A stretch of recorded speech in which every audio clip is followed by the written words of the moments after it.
Hey everyone, welcome to another episode of the Voices for Voices TV show and podcast. I'm your founder, Voices for Voices, Justin Allen Hayes. Thank you so much for joining us.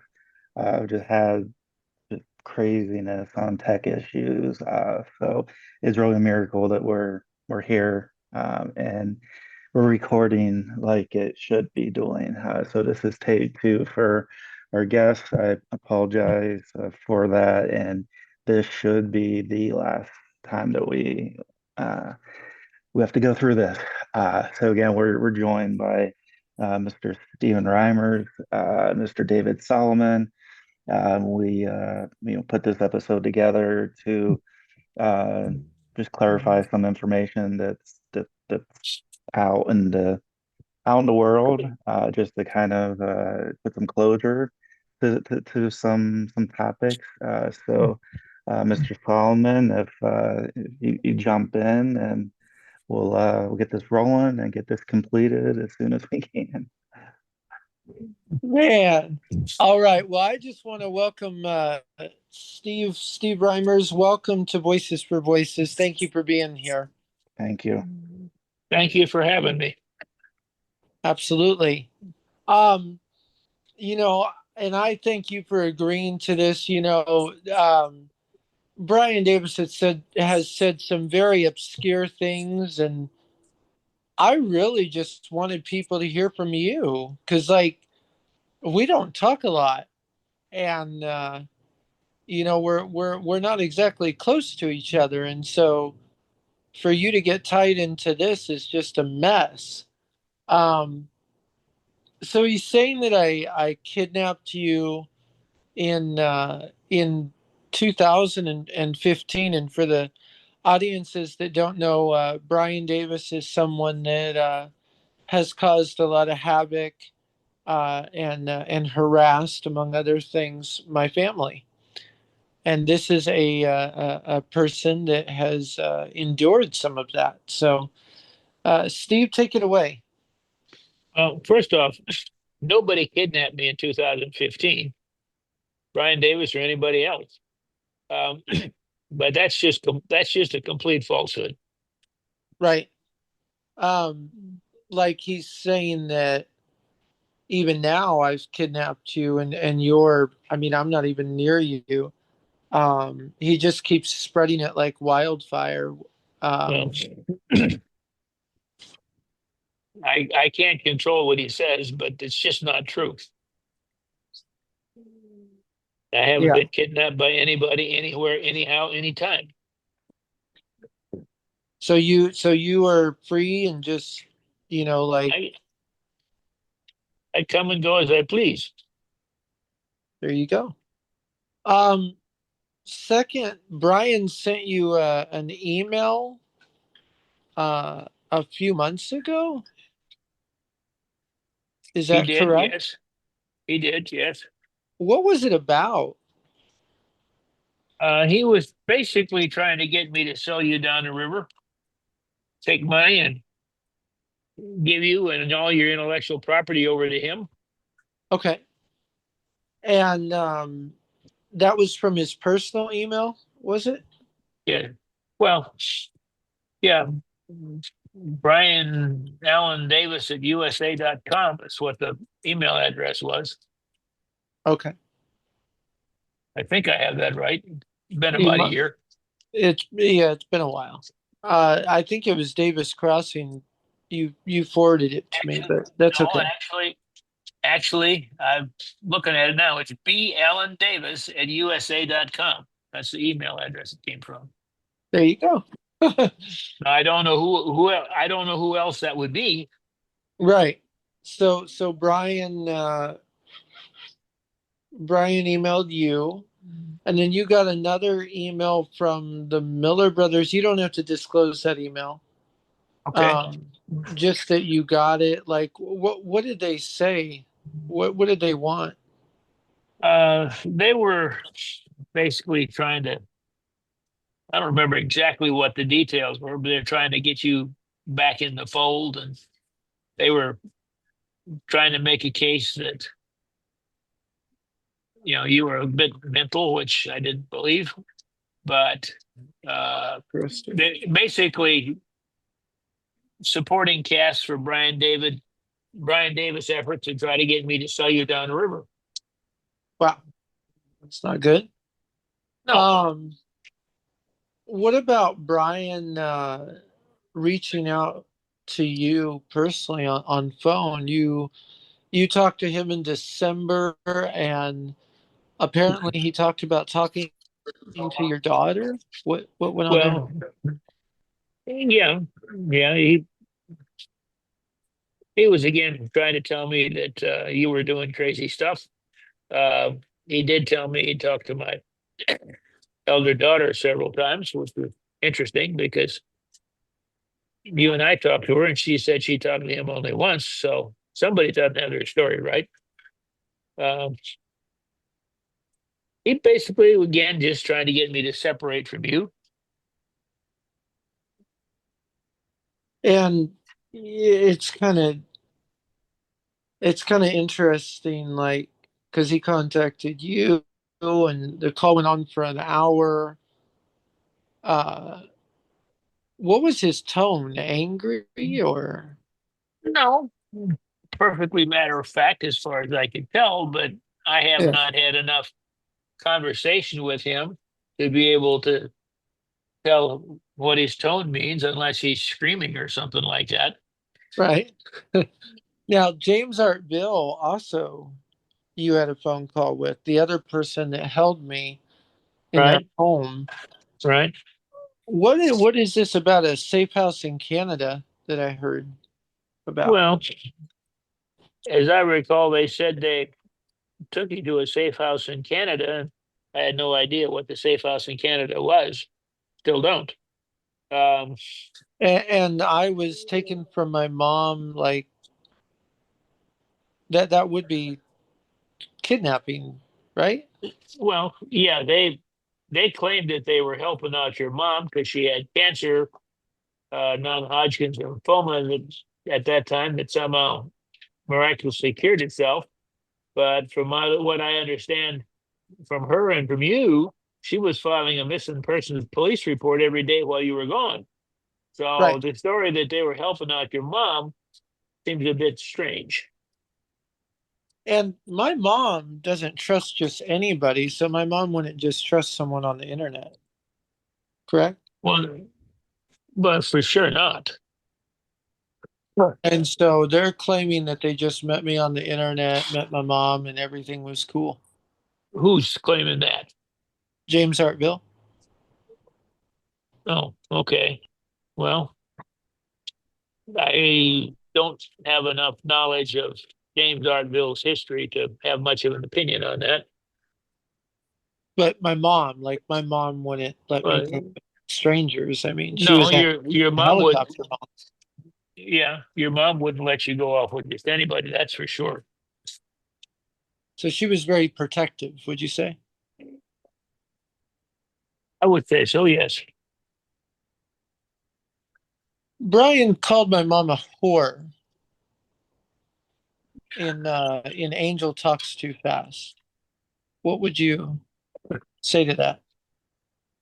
Well, I had a great deal of respect for your mom, and anybody that says that um, is not somebody I'd be very happy with. Yeah. That's an understatement. Now, Brian says that I never met him in Dallas at a convention. You were there, right? He actually said he didn't meet you in Dallas at a convention. Correct. Well, that's just absolutely untrue. I was standing right next to you. And And I shook his hand and I said, I forgive you. I don't yeah, forget you. And well, and one of those emails that you just referred to a little bit ago referred to actually referred to that meeting. His own email referred to that very same meeting. oh, wow. Yeah. Well, apparently it never happened. So um, I'm just trying to clarify what did and didn't. um, So you and I went to Des Moines, Washington, where where I was taken, and we went to the law enforcement. We went to some people there, and in order to clarify what house I was held in, you drove by it to make sure that was it. Did you not? No, you'd given me a description of the house. We dr- we drove by the house where he said it was, and there was a house there that fit your description. I took a picture of it. Yep. And and then that investigation was shut down, was it not? Well, it was. I was most unhappy about that, but it wasn't anything I could do about it. And there is a police report that was mailed to you about me being taken by Oregon City, was there not? There was, yeah. Right. And so he's saying that doesn't exist. Hmm. And then he's saying that I went all over the country and stalked him. I I tried to stay away from him. Um, I don't think there's any truth in the fact that you were stalking him. Maybe the other way around, but you certainly weren't stalking him. Right. Um, what do you, what was your interaction with Scott Miner? Well, you got accepted into his organization, which I believe is called Realm Makers. And then you and I were going to do some writing together. And I got into Realm Makers as well. Then, for whatever reason, you got into a bit of a lively discussion with Scott Miner, and I weighed in on your side, and then he promptly threw us both off. That's the extent of my interaction with Scott Miner. Huh. And what do you think of when you talk to Brian? Because I heard you talk to Brian privately. He defended that he was talking to children about porn, cutting, and sex, and said it was just an interview and nothing more. Well, Is that correct? I remember him saying those things, but I think it was on, some thing I was watching. It wasn't in a direct conversation with me, but I remember him saying those things. Who he was saying them to, I don't know. Right. Um, but I thought he said them privately to you. What I was told. Yeah. Well, I would disagree with that. That's not something that he would talk to me about in private. I don't think. Okay. Be no point in it. Now, what about Brian? Saying that I can't write.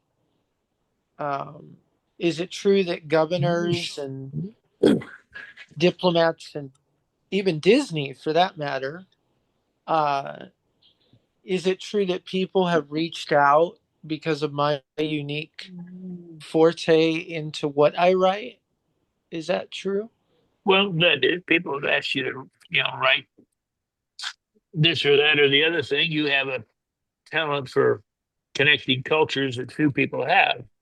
Right. Um, and you did write one piece that I remember where some of the people that read it made the point of calling us and telling me how much they liked it. Right. And that was without naming names, that was a high up place. Well, I don't know how high it was, but um, it was the story set in the prison, and these are some of the people on the prison guards that read it, and they were touched by it. But what about The governor, though, is what I was referring to, Um, without saying names. well, you did a lot of work for various people, and I never did get close enough to the real details there, but I know there was a lot of it going on. So you would say that I know how to write then, correct? Well, yeah, and Bryan Davis in one of those emails to me said he mentored you. So if he's now saying you don't know how to write, shame on him. I get that. Um, Recently, Bryan Davis has been interfering in your home life without saying names. How do you feel about that with your work life? Um, Not happy. Yeah. That's a very nice way of saying it. And you sell hyperbaric chambers, right? That's true. That's true. And I have received reports that he's been trying to interfere with my ability to do that. Wow. Um, Another detail that was brought to my attention is Bryan accused me of writing the emails to you when I don't even do email, and I was with you when those emails came in. Well, yeah, and the writing style in those emails is not your style. So that's just baloney. Well, considering I don't do email, and if I do, I can't spell worth of mercy. Like, Yeah, I can generally tell if it's written by you or somebody else. The story is good, and for sure, but the spelling is not so awful. great. Yeah, I wasn't going to say that. it's okay. That's why I have my wonderful wife that edits everything. Yeah, I keep telling you, two of you are a case of 2 + 2 = 6. Yeah, that's true. Um, so going forward, I haven't harassed Bryan, none of that. Like, why do you think he's spreading these lies? Um, about you or about me? Both. Well, um, I have my I have my theory. Yeah. Um, some of the contacts I've heard that he's had with various people I work with add up to him trying to dry up my ability to earn money. Right? And he's And had some, pardon? he's had some success in that. Yeah, he sure has. Now, what would you say to listeners about, you know, hearing your story? Would you say, you know, beware of this man, he's dangerous? What would you say?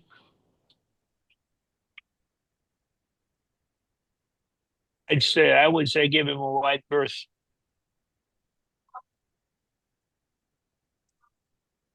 Say that again? I would say give him a wide berth, meaning stay as far away as you can. Ah, yeah, yeah.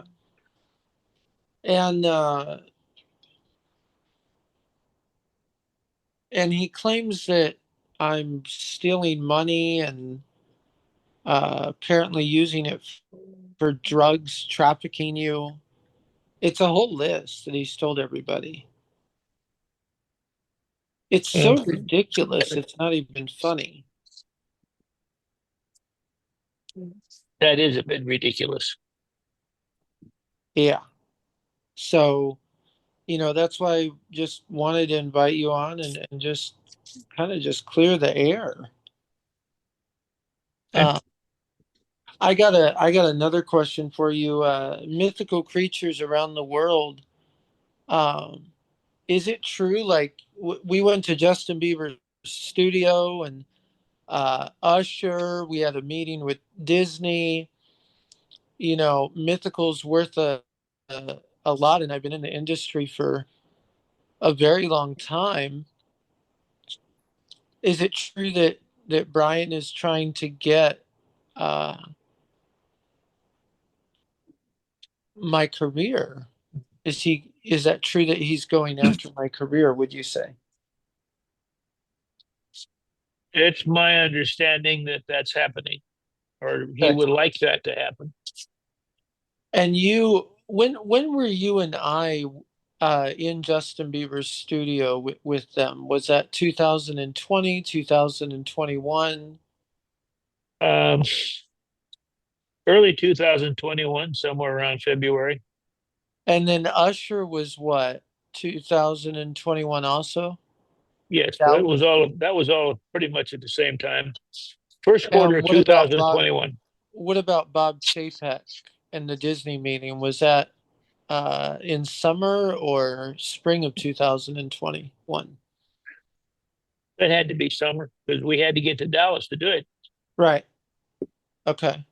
And then it's true that I worked on a multi-million dollar project for like what, 2, 3 years without saying names. You witnessed it. Is that correct? I believe I did, if I know the one you're talking about. Yeah, it would be that one. Okay. So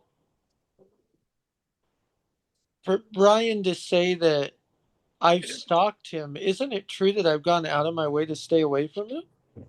Well, I don't know that you've done that, but stalking him? No, absolutely not. Well, like I'll make sure not to be around him. Like I don't want to be near him. I don't want to go to his town. I don't want to go Well, where he is. that's true. We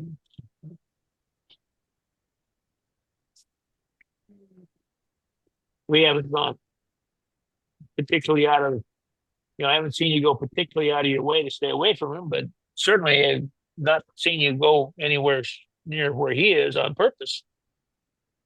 I mean, we went to Dallas because I wanted to forgive him. Well, that's true, but that's the one and only time that I know of. Yeah, like I haven't gone out of my way to find him. I've tried, because of my family to just stay away. Now, that's true. I've seen I, you leave a couple locations because he was in the area. yeah, it's true. Um, is it true that you had a conversation with Wayne Thomas Batson, an author of Bryan Davis? It is. And what kind of conversation? You said it was, I wasn't aware of it at the time. You said it was inappropriate? Extremely. And was the conversation inappropriate, explicit? Um, yes, And who he was had it? a Who was very it? strong fascination with certain parts of your anatomy, Okay. It's kind of what I thought, but I wanted to clarify that. and went on for nearly half an hour. Oh my. That's not that's not good. Um, so in your interactions with Bryan, like you know my mom a long time. Um, my mom always said that he was an evil man and that he trafficked me and all of these things. The story hasn't changed to your ability, correct? No, it's always been the same ever since I met you. Okay. So what would you say to the people that are saying you're missing right now? Well, My email works, my phone works. If they want to get in touch with me, it's certainly easy enough to do. I don't Right. think that's called missing. Well, that is kind of what I wanted to clarify because it's been a mess, and you know, I thank you for coming on and just Hmm. clarifying this mess. I know Justin and I were like, oh goodness. Yeah. Yeah, um, thank you, David. Thank you, Mr. Reimers, for taking double of time out of your day You're welcome. to talk and just to clarify, you're talking about yourself. Nobody's coerced you to have this conversation. You're just talking about what you know. That's I true. wanted to say one more thing with Steve. With Sound of Freedom, because I'm getting called a liar for that. How many people did we rescue Uh, that were taken or trafficked? Do you know the number? I really, it's hard to tell because unlike a lot of other groups, we weren't in a game of going to get kids ourselves. There's only one person that I really remember where we actually did that. Right. Picked up this lady and took her. My mom did most of the dangerous work on some of that, but Most of the time, what we were doing was leading the authorities to where they were. And to that extent, we had enough success one night, where we got a minute of silence from the entire Houston Police Department. I remember that. That was kind of cool. We made a difference. Yeah, we did. We helped them find about 90 kids. Yeah. Leastwise, that was the number I got. Other times there were significant numbers, but uh, because of the way we work, nobody would ever reveal to us what those numbers were. Yeah. And so Sound of Freedom, as you know, I wrote it. That was when me and my mom rescued someone from Brazil, which we won't name. Okay. And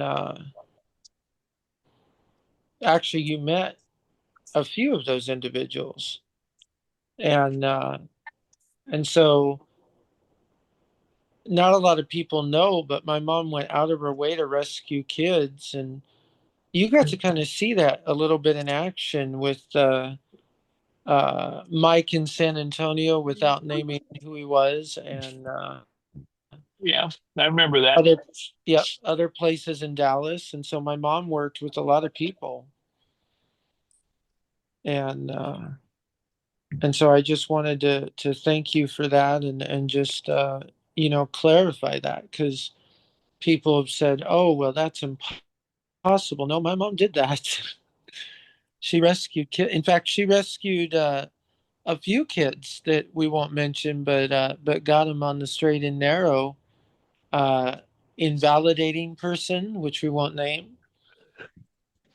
Um, Unfortunately, we don't know if she stayed that way. Um, and then another one who has gone off the deep end. Um, and that's because of addictions, and that's just because of a lot of things. And Uh, that was just your mom.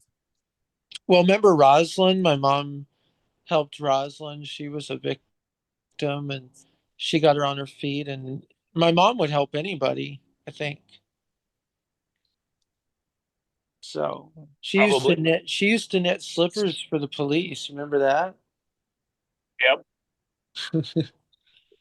All right. Well, thank you, Mr. Reimers, for your Hmm. time, and it's good to hear from you. I barely hear from you these days, so it's always good to hear from you.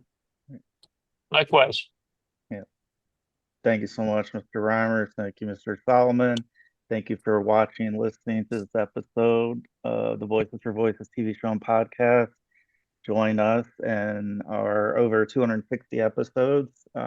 We'd love to have you subscribe, join us, like, share, all that fun stuff. Give us a big thumbs up. And again, a big thank you to Mr. Reimers and Mr. Solomon for joining us. And until next time, we hope that you are a voice for you or somebody in need. Thank you.